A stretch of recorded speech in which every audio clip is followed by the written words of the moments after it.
À 5 heures du matin, épuisée, les yeux douloureux, elle se demande pourquoi elle ne peut pas simplement faire confiance, pourquoi elle doit toujours analyser, pourquoi son cerveau ne peut pas juste la laisser dormir. Ce que vit Marie, c'est quelque chose que j'entends régulièrement chez les femmes hypersensibles qui sont dans des relations avec des partenaires moins expressifs émotionnellement. Son cerveau hypersensible est extrêmement attentif aux signaux de connexion et de déconnexion dans les relations importantes. Et quand il perçoit un silence, une absence, quelque chose d'ambigu ou d'inhabituel, il interprète immédiatement ce signal à travers le filtre de sa blessure d'abandon. Le silence de son partenaire n'est pas un signe de rejet, c'est simplement de la fatigue après une longue journée. C'est peut-être son besoin actuel d'espace et de décompression.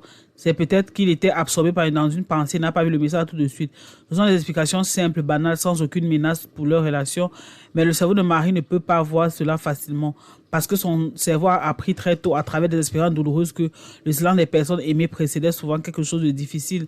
Et cette association profondément ancrée continue de colorer sa lecture des silences de son partenaire aujourd'hui.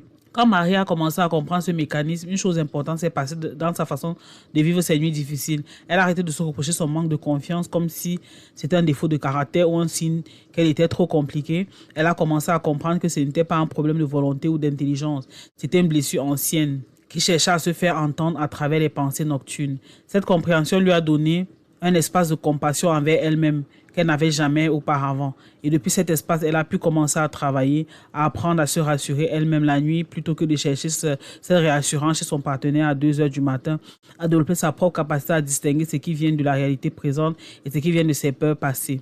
La leçon de l'histoire de Marie, c'est ceci.